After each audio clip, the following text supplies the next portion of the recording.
kuiendea. Na ndio nitakachofundisha. Ninaruka sasa hivi hapo kwenye akili, naruka hapo kwenye akili. Nataka nifundishe kitu kinachoitwa imani. Imani ambayo ndio inakupeleka mbinguni, ndio inakupa mafanikio yoyote ya kimungu. Sasa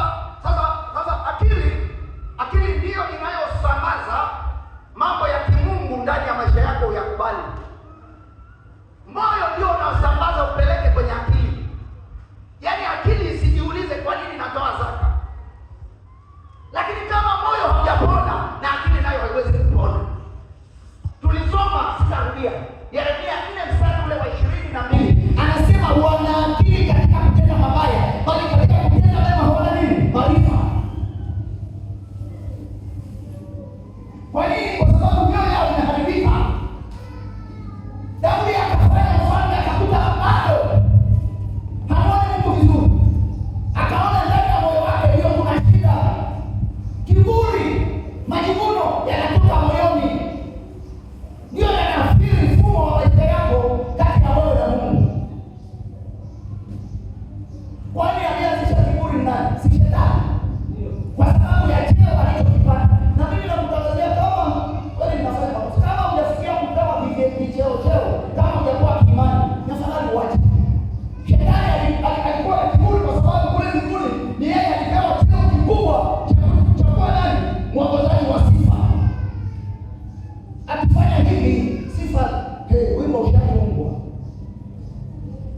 Atamwambia Mungu sio lazima ukae wewe peke yako, na mimi pia nipate nafasi kama Mungu wa pili hapa. Mungu akamwambia, unataka kwa Mungu wa pili?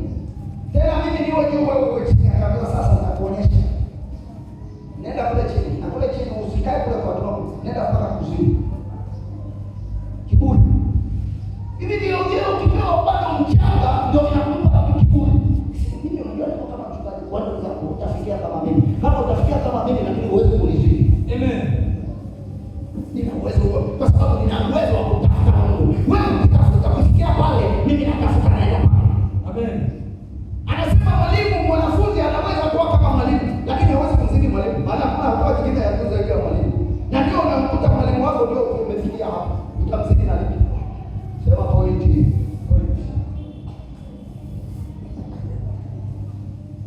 Bwana asifiwe. Amen. Haleluya. Amen. Ili kuna mwanafunzi alikuwa anamzidi Kristo pale. Yesu alikuwa ni mwalimu, alikuwa anaitwa Rabi.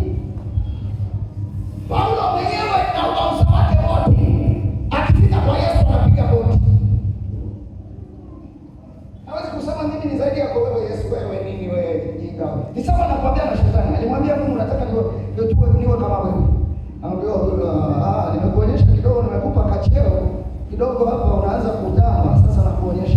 Nenda. Vita vikaanzia mbinguni. Bwana asifiwe. Amen. Kumbe unyoka unaanza kabla hujawa nyoka. Ngoja nieleze kitu. Asante Baba. Unyoka unaanza wakati hata unaendelea kunena kwa lugha. Yaani unyoka unaanza unaanza wakati unanena pia kwa lugha. Unyoka ushaanza, lakini haujajifunua kwamba wewe ni nyoka. Unaelewa maana yangu?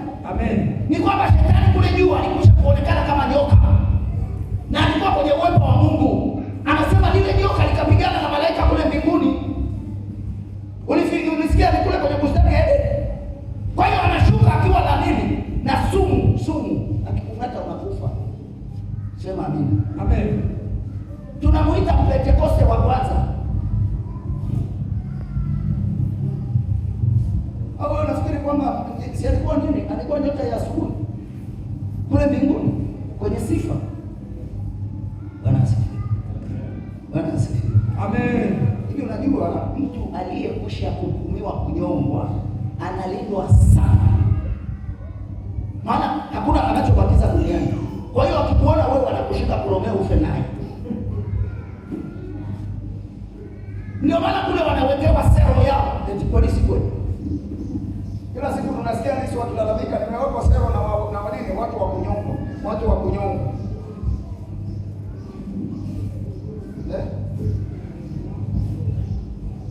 Hata yeye anaogopa, maana yeye hajahukumiwa, lakini wale ni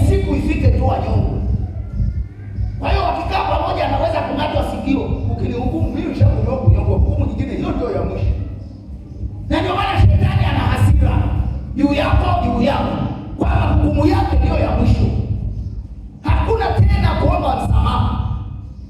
Kwa hiyo akikaa karibu na wewe, anaweza kukung'ata pua, anaweza kukung'ata sikio, maana hana hukumu nyingine zaidi ya hiyo aliyohukumiwa. Sasa wewe unakaa miguu yote umepanua hivi, magoli yataingia. Kambu sawa. Piga hivi. Sio mpigie sauti shetani. Ukimwambia, ukimwona unamwambia wewe, come on, kimbia. Anakuambia unakimbia, una nani? Unamwambia nina Yesu.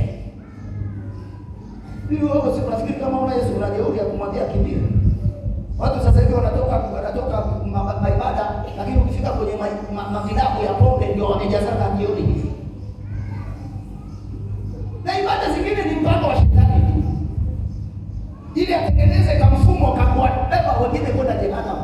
Ukimuuliza okoka, anakuambia niokoke mara mbili. Mbona nimeokoka? Naitwa jioni. Alafu natoka ibadani. Unataka kunihamisha kwenye dini yangu? Ni wanafanya kazi yenu ni kuhamisha. Nilitaka nimwambie kamuulize Yesu. Yesu ndiye mmoja wapo wa kuhamisha watu. Yesu alikuja duniani, hakuna hata mmoja mwenye akili. Hakuna hata mmoja atendaye mema. Kwa hiyo wanawake walikuwa wote wana dini, lakini hakuna kutenda mema hata mmoja. Kwa hiyo anakuja anakutoa kwenye usabato. Wewe ulitoka usabato nafikiri. Sijajua lakini kitu kama hicho. Anakuja anakutoa kwenye sasa wale viongozi wa dini wanasema huyu Yesu mbona anatumalizia watu? Maana shetani anasema mbona ananimalizia watu? Na ndio kampeni tunataka kuifanya sasa. Amen. Sema kampeni. Kampeni. Ya kunyang'anya shetani watu ambao tayari wameamrishwa. Amen. Wazee wa kanisa, naomba mshirikiane. Muandike majina ya watu wote ambao wengine washakuwa flat. Bwana Yesu asifiwe. Hatukuwepo mahali hapa tukusema haleluya, leo nilibarikiwa na sifa, leo nilibarikiwa na uimbaji, leo nilibarikiwa tulikula sherehe, jioni tunauzinduzi. Ni lazima tukamnyang'anye shetani tena hao watu waliopatia. Anayeamini ndio aseme amini. Amen. Kwa hiyo maana yake ni kwamba akili Yesu ndiye ameileta. Tabia ya Mungu Yesu ndiye ameileta. Mfano wa Mungu ni Yesu ndiye ameuleta. Sasa ngoja nikwambie kuna kikadizo chache. Kuna kikadizo chache. Hebu soma kitabu cha Mithali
akiwa amemwomba Mungu ampe nini, Mungu akamwambia na nipe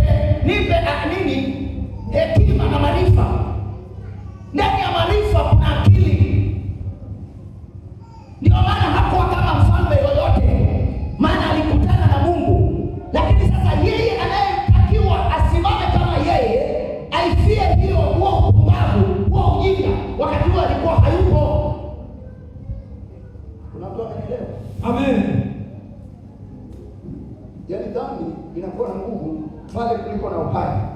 Lakini panapotokea kifo au mauti, dhambi haina nguvu. Sasa wakati huo Sulemani kwa sababu amekutana na Mungu, lakini wakati huo Yesu hajadhihirishwa. Lakini kwa sababu amekutana na Mungu, akazungumza vitu vinavyofaa kwa jamii au kwa watu wanaotafuta Mungu. Anasema hivi ule mstari wa 4. Ndivyo utakavyopata kibali na akili nzuri. Kibali. Yusufu alikuwa na kibali mbele za Mungu. Ndio maana akiwa Misri pia akawa na kibali kule kwa bosi wa Misri. Ndivyo utakavyopata kibali na akili nzuri. Akili nzuri. Unafikiri akili hamna? Wote tuna akili.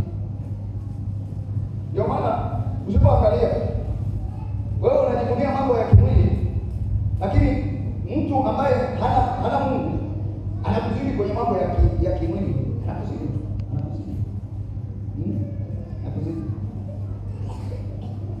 Bwana asifiwe. Amen. Anakuzidi. Sasa sisi tuna utajiri mkubwa. Mtume Paulo anasema kwamba Mungu ametubariki kwa baraka kubwa za rohoni. Na hizi baraka mshazipata, ndipo naungana na nani? Na Ayubu. Wale kina Elifazi wanamwambia Ayubu, njoo sana Mungu wako ili uwe na amani, ndivyo mema yatakayokujia. Nawe utakusudia neno, nalo litatendeka. Nawe utakusudia neno, nalo litatendeka. Nani? Kibali. Nini? Akili nzuri. Huwezi kupata akili nzuri ikiwa moyo wako umeharibika. Moyo ndio injini. Unajua akili sio inakuambia kama pombe. Cha kwanza kilichoanzia ni moyo. Naambia kuonyesha kitu. Sisi kwa nini nafika huko kwenye moyo? Hapo angalia kitabu cha utasoma Mathayo 15. Narudi pale kwenye ile mstari 3. Anasema hivi. Yesu alikuwa akisema jambo fulani ambalo linahusiana na ndani ya moyo. Anasema hivi. Kumbe kama msomaji wangu. Soma mstari wa 15-18. Mstari wa 15 na 18. Basi Petro akajibu akamwambia, 15-18.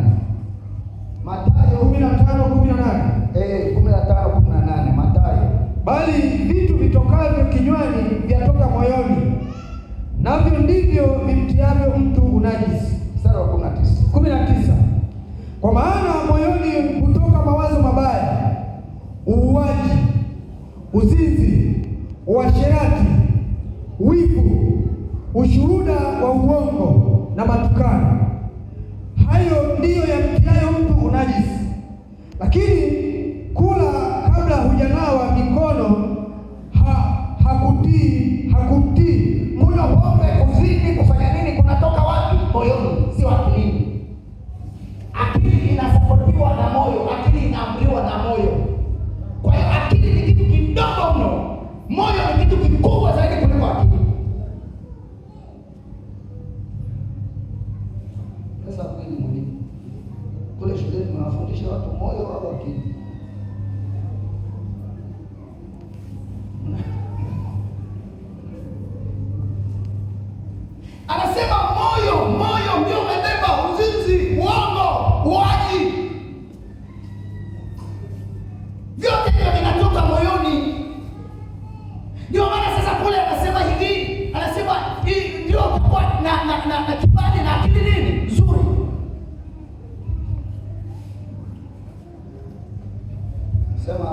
Amen. Hili ni darasa la kujibu moyo, darasa la kujibu akili. Nenda kwa kweli yule pale, nenda kwa Selina, ndio walimu na mtu nani, mwalimu wa watoto, anatibu akili, lakini atibu moyo. Ndio maana jitu nimesoma nina PhD, lakini nilivutaji la madawa ya kulevya kweli, nilivutaji la uboro, nilivutaji la tumbaku na bangi, kila kitu, lakini anakuambia na PhD na masters. Huyo masters haikusaidii lolote. Mimi nakwambia, mimi niko hapa, neno ndilo linatibu moyo. Moyoni mwangu nimeliweka neno, nisije nikakutenda dhambi. Piga kelele, sema mimi moyoni, mimi nakupa neno likae moyoni. Amen. Ambalo ndilo litakalosababisha uwe na akili nzuri. Amen. Sema amen. Amen. Na mimi nimeshasema mara nyingi, wewe uliyesoma alafu uwe moyoni una neno, wewe unakuwa dhahabu. Ni kwa sababu jitambui tu unakuwa dhahabu. Lakini ukiwa umesoma una neno, unakuwa wewe tumbafu.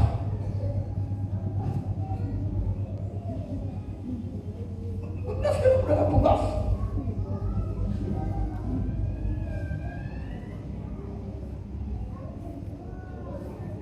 Halo? Amen. Tuko pamoja? Amen.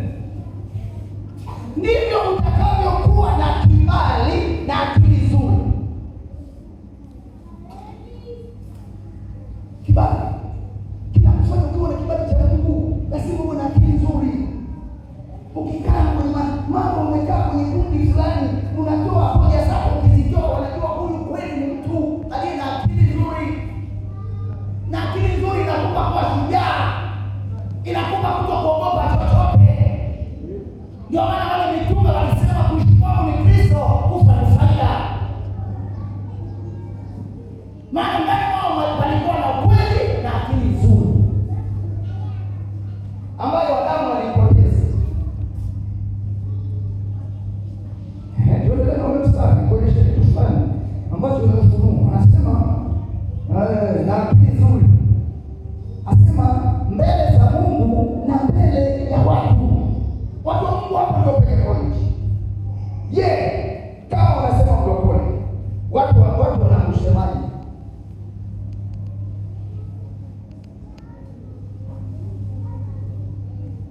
Ukipita hapo ukali, watu wanakusemaje? Ndipo utakuwa na kibali na kibali mbele za Mungu na mbele za nini? Za watu. Ili nataka mtu afakichana. Jamani, huyo ni mtumishi wa Mungu. Huyo jamani, huyo mtumishi wa Mungu anakawa. Utasikia neno lingine, mtumishi wa Mungu. Kama unikali chochote, sema au kibaka ni Mungu. Bwana tujue. Bwana asifiwe. Amen. Ndivyo utakuwa na kibali, akili nzuri na kibali mbele za Mungu na mbele za wanadamu. Sasa inayofuata ni ngoma. Anasema kumtumaini Bwana kwa moyo wako wote. Sasa hapo ndio nakwenda kwenye somo langu kwa dakika chache. Jinsi gani utakavyotumaini Bwana kwa moyo wako wote? Ni imani.